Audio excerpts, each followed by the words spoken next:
Hey y'all, it's Jody here, and you're listening to my flippin' podcast. Y'all, you just gotta embrace the suck. I'm in my 30s. I have 3 kids, All born in different decades. selling houses, flipping houses, renting houses, raising kids, random farm animals. I can't deal. Hey y'all, it's Jody Terrell, and you're listening to my flippin' podcast. And today we're doing a little solo podcast. I think we could call that like a solo cast. I was thinking, Shelby's nodding her head. She likes it. Solo cast. I wanted to come to you guys today just to give you a little personal update because it's been a while since we last really talked about some of the things that we've got going on in our life. So for those of you who follow us on social media, you know that last year in May, my husband Josh was diagnosed with a really rare form of blood cancer called Poems syndrome. And first of all, I just have to give praise and glory to Jesus Christ, my Lord and Savior, for bringing us this far, because it has really just been an incredible series of, it's just God's hand's been all over everything. I don't know how else to say it, because it's just been a miracle that he got a diagnosis when he did. We have really been put in front of the right people at the right time to aid us through all of these decisions that we've had to make.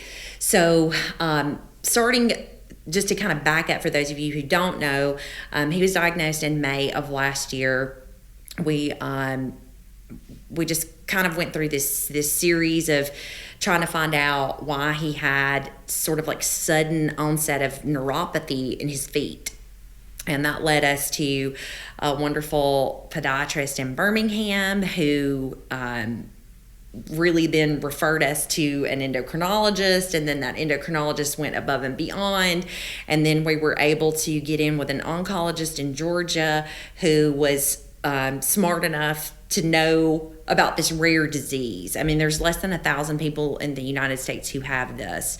So since May of last year, this has really just been a learning process. It's kind of a trial and error thing. They don't really know a whole lot about it. It affects the immune cells, plasma cells in your blood. So it is a systemic disease. It causes lots of neuropathy and swelling and pain and fatigue and some other complications.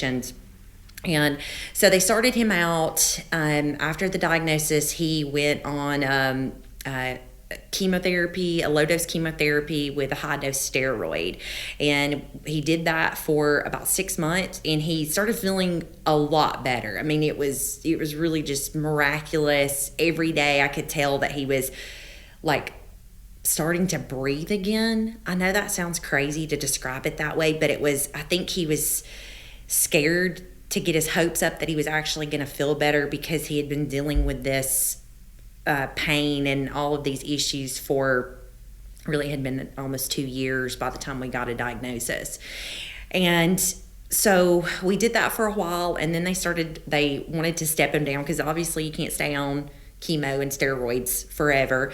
So they were trying to step him down to a maintenance dose, and all the symptoms started to come back. So through the power of social media, we had connected with other people across the world who have this condition. They call themselves poets, with other poets around the world, and we found out that the specialist, really the only specialist in the world, was at Mayo Clinic in Rochester, Minnesota, Dr. Dispenzieri. And so in December, we flew to Minnesota. We had an opportunity to see her. And again, that was just a total God thing, because the first time I called, they told me that her calendar for 2020 was completely closed, and that they told me to call back after the first of the year, basically. And then I was really just disappointed, because we wanted to see her to kind of find out what we needed to do. Not that we didn't feel like he was getting great care in Georgia, but it was just because it is so rare. We wanted to make sure that we were doing all the right things. And so we got a call back in November to from Mayo Clinic, and they asked if we still wanted to see Dr. Dispendiary, and of course we said yes, we would love to, and they got us in a few weeks later. And so we spent 2 or 3 days at the Mayo Clinic. Spent a lot of time with, they call her Dr. D. She's absolutely amazing, and she was able to even give us even more information about some of the testing that he had done, because apparently some people who have this condition, it actually there is sometimes can be a DNA component where the DNA is actually affected, and if that is the case, then it's always going to be an ongoing problem, because your body's going to continue to create this cell that is cancerous, basically. But we found out when we were there that his DNA was not affected. So this was much more likely an environmental problem. And so she suggested that because he was, still young and in relatively good health, besides this, she said, we got to hit it with the big guns. And so I didn't think I was going to get emotional. I'm sorry, y'all. Give me a sec. But the big guns is a stem cell transplant. And we knew that was a possibility that we were going to have to go down that path. Of course, you always want to hope and try that you can get it under control with just medication, and that you don't have to go through that process. But it became very obvious to us that this was something that we were going to have to do. So then we had to make some decisions pretty fast about collecting stem cells. I mean, y'all, the technology is so crazy what they can do now. It's just a miracle. It really is. So basically, they will harvest his stem cells, which are created in your bone marrow. So people say, is it like a bone marrow transplant? And yes and no. So with a bone marrow transplant, you have to have a donor. So you have risks of rejection, of not being able to find a match. But with a stem cell transplant, they use his stem cells. And so what he's had to do is he's had to come off of all of his medication, which is making him worse right now, to prepare for this collection process, which is going to happen in a couple of weeks. And they'll give him a series of injections to stimulate stem cell production. And then he will be hooked up to kind of like a dialysis machine, I'm thinking, where basically they are taking blood out of one line and they run it through a machine, and they somehow get all of the stem cells, and then whatever's left of the blood, the whole blood, they pump it back in. And so they're going to try to collect 5 to 10 million stem cells, which should be enough for 2 transplants if, God forbid, he ever has to have another one. So they will have those available for future use if need be. So the collection process is going to start on April 12th and 13th, and then he will go into the hospital on the 15th. And we've visited Emory University in Atlanta. We actually ended up with a really good friend who worked in the stem cell transplant department at Emory, and we felt like really like that was a God thing and that we were being led in that direction. But after just visiting Emory, and the drive was really long, and neither one of us had a good feeling about it. And I think, when you're trying to make these decisions, you have to really rely on that gut feeling sometimes, which is, comes from the Lord. I mean, it's the Holy Spirit talking to you when you have those feelings. And we didn't feel good about Emory. And again, God intervened, and we were able to get in at UAB, which is so close to home. UAB is an incredible facility.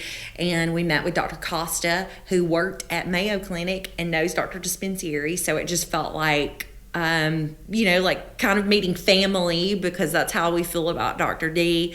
And Dr. Costa was amazing, wonderful, spent a lot of time with us. So we feel really good about the facility. We feel great about the doctors and the team. They've been incredible. And we're starting the process now to have a lot of the preliminary testing done that he's going to have. And then, so then we'll do the collections, like I said, on the 12th and 13th of April. And then on the 15th of April, he will go into the hospital at UAB for the transplant, which will involve a big nasty dose of chemo. I mean, it's the bad stuff, I'm sorry. But it's just one dose, and this is kind of crazy. They will give him the chemo, which will wipe out his immune system completely. The way Dr. Dispendiary described it was, you kind of have to kill everybody. You got to kill the good guys and the bad guys, and then put the good cells back. So he will have the big dose of chemo on April 15th, and then the next day they will transplant his cells, which is just crazy to me, but whatever. I mean, it's how they do it, and it works.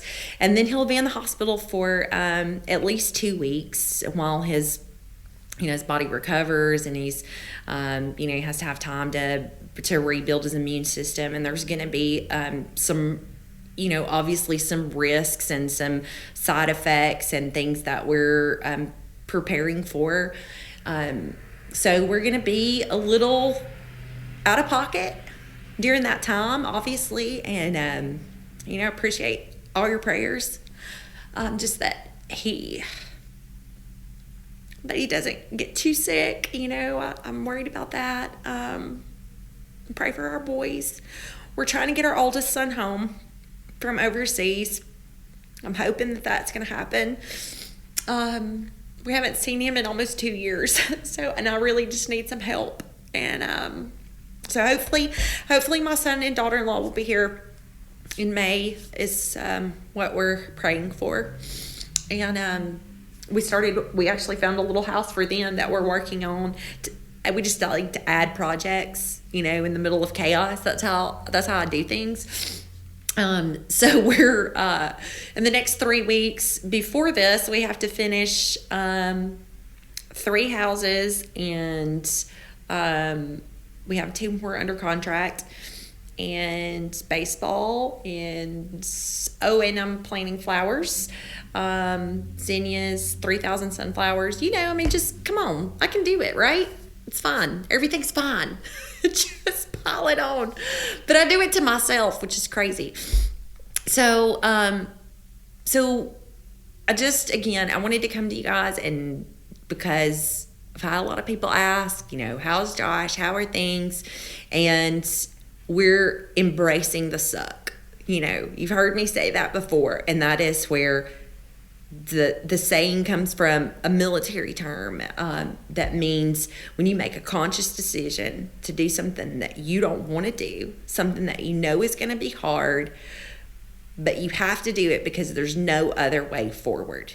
And that's where we are, because this is his best shot at, they won't say it's a cure, but it is definitely going to give him long-term remission. I believe it's going to cure him. And I get my husband back. He has been struggling so much physically and emotionally, and it's time to end it. And so now that we kind of know what we're doing, it's almost like we just want to get it over with. We talk about that, like, it's like you're looking forward to it in a way. You dread it, but that there's light at the end of the tunnel, that there's good things, and that there's blessings at the end of this. And so that's where we are. We're just going to embrace the suck. We're going to keep plowing forward, because I know in, a few months, 3 months, 4 months, however long, he's going to be back, and he's going to be better than ever. And we're going to, this is just going to be another chapter in our book and another part of our testimony, because we've been through the ringer. We really have. And you have to you have to keep fighting, and you have to keep moving forward. And, I go back to grit, gratitude, responsibility, integrity, and tenacity. And I'm so grateful for a lot of things. And I think that in hindsight, I know that some of the things that have happened to us, that have happened to me in my past, that most people would think were horrible, horrible situations, I'm grateful for, because they changed me for the better, and they corrected my path a lot of times when I was going in the wrong direction. And I believe that there's a blessing at the end of this. And so that is my message today, is for everyone, is whatever you're going through. I know this has been a rough 12, 13 months. I don't even know how long we've been dealing with this pandemic and everything. And the world seems so crazy and upside down. But you have to hold on to your faith, keep moving forward, keep doing the right things, and loving your family, loving your neighbors, loving each other. That is how you're going to heal emotionally. That's how this nation is going to heal. And that's going to be how I choose to live my life, because there's really no other way. There's no other option. Not for me. So that's all today, y'all. We're going to keep it short and sweet on this little solo cast update. And I will post some happy things as we move forward with the good progress for Josh. And again, I appreciate everyone's thoughts and prayers as we fight this monster. And we're going to win. So that's all for today. I love you guys. You guys be sure to like and subscribe to my podcast wherever you're listening. Be sure to follow us on Instagram at our.flipping.life, Facebook at ourflippinglife.